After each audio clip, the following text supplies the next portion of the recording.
At Healthcare Partners Medical Group, our mission is to provide the highest quality of healthcare to each and every patient. With 5 locations in Pahrump, we are local doctors you know and trust. We want to thank you for choosing us. Quality care starts here. Pahrump Nugget is giving away a laptop every day in the month of July at 8 p.m. Earn 3 times the entries on Sundays. Ask about our bingo specials, lower buy-ins, higher payouts, and free gifts.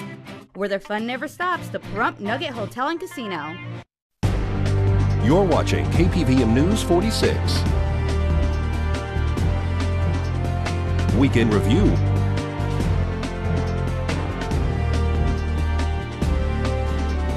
With Deanna O'Donnell.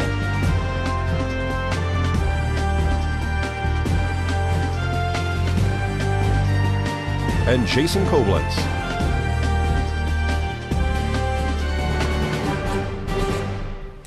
Welcome to News 46's Weekend Review, your #1 source for local news. I'm Deanna O'Donnell. And I'm Jason Koblenz.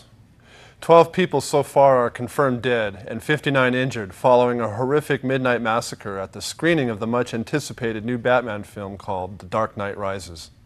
The man suspected of shooting up an Aurora, Colorado movie theater screening the new Batman film early Friday morning also left his apartment rigged with traps and various incendiary and chemical devices, as well as tripwires. Police say it could take days to work through the apartment safely.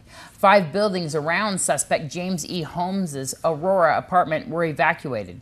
Police say the 24-year-old Holmes was dressed head to toe in protective tactical gear as he set off 2 devices of some kind before spraying the theater with bullets from an AR-15 rifle, a 12-gauge shotgun, and at least one of 2 .40-caliber handguns. Police recovered at the scene. The shooting occurred inside a darkened theater packed with Batman fans, some in costume, for the premiere of The Dark Knight Rises. Screaming, panicked moviegoers scrambled to escape from the black-clad gunman who wore a gas mask and randomly shot as he walked up the theater steps. Holmes surrendered without resistance within minutes of the first calls from panicked moviegoers reporting a shooting inside the Century 16 theater. Police officers swarming to the theater encountered bloody, groaning victims streaming out of the theater. Others remained inside, many with gruesome injuries. Victims flooded overwhelmed hospitals. One of the injured was just 3 months old. The suspect was taken into custody near a car behind the theater and was identified by federal law enforcement officials as 24-year-old James Holmes. Holmes was studying neuroscience in a PhD program at the University of Colorado in Denver. Authorities gave no motive for the attack. The FBI says there was no indication of ties to any terrorist groups. Police said 71 people were shot with the suspect's AR-15 military-style semi-automatic rifle, a shotgun, and 2 pistols. The gunman, James Holmes, is scheduled to appear in court on Monday. I'm Deanna O'Donnell for News 46. Police released a statement from the Holmes' family, quote, "Our hearts go out to those who were involved in this tragedy and to the families and friends of those involved." President Barack Obama said he was saddened by the horrific and tragic shooting, pledging that his administration was committed to bringing whoever was responsible to justice, ensuring the safety of our people and caring for those who have been wounded. One of our KPVM show hosts, Maria Hurst, was at Las Vegas at the Regal Cinema. She reports that the Regal is now searching all purses and no bags or backpacks are allowed in the theater. There is now security around the cinema. When asked if this is the new permanent policy of the theater, they could not comment. And a couple are now displaced due to a fire which engulfed their home last Saturday afternoon on Christa Street. A structure fire occurred approximately 7:15 Saturday night on Christa Street, just south of Simpkins and Highway 160. At first report, there was smoke coming out of the top of this residence, in which they weren't sure if one person was still trapped inside. Pahrump Valley Fire and Rescue arrived on scene with medics 1 and 2, Engine 2, Tender 5, and 1. Nye County Sheriff's deputies helped as well as blocked traffic to the neighbors who were concerned, as well as onlookers who were attracted by the billowing smoke coming from this manufactured dwelling. The elderly couple who lived in the home were a female who is apparently in a wheelchair and a male who also appeared to have some medical issues on scene. The female said to Nye County Sheriff's deputies that there was still someone inside the home. The male said no, there was in fact no one inside the home. However, Pahrump Valley Fire and Rescue did do a primary and secondary search of the home and found no one inside. Firefighters battled the blaze, which took over the majority of the house and the shed. The state fire marshal has been called in to conduct an investigation. This is Deanna O'Donnell for News 46. Fire Chief Scott Lewis updates us on the Crystal Lane fire.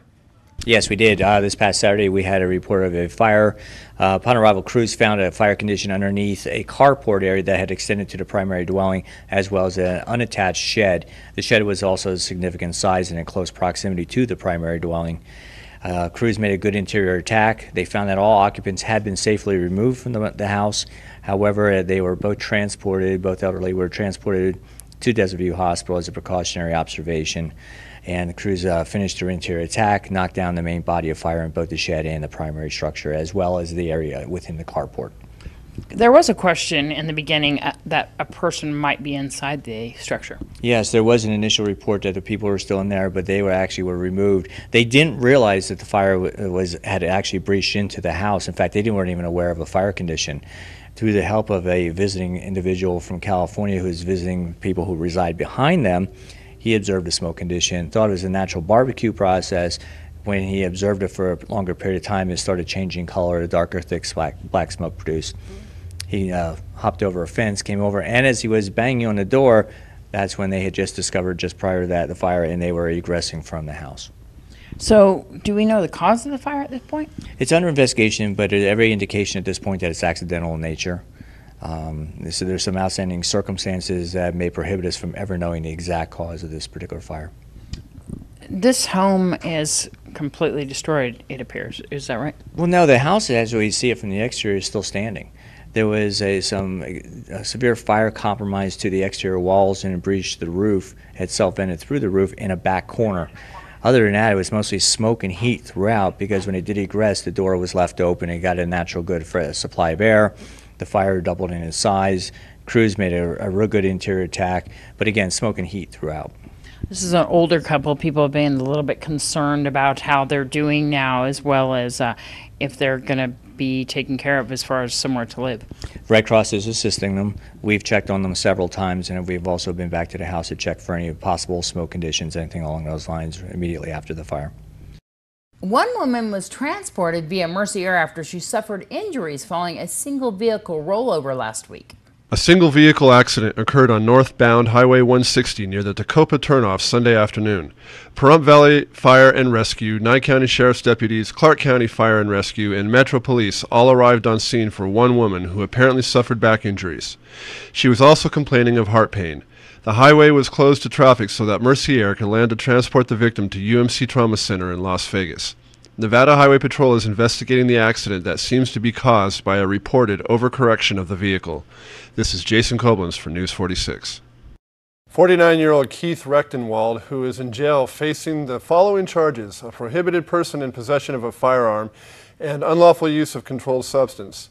He may be facing additional charges. He is the suspect that barricaded himself in his home on Cajon Street last Monday, threatening suicide by cop. Apparently, a jail recording device caught Rechtenwald telling a family member that he was going to kill a police officer when he got out of jail.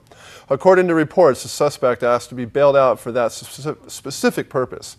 Rechtenwald is currently behind bars on $30,000 bail. His next appearances will be at a pretrial hearing July 26th at 1:30 p.m. and a preliminary hearing which is set for August 1st at 9 a.m. We'll be back with much more local news when News 46 returns.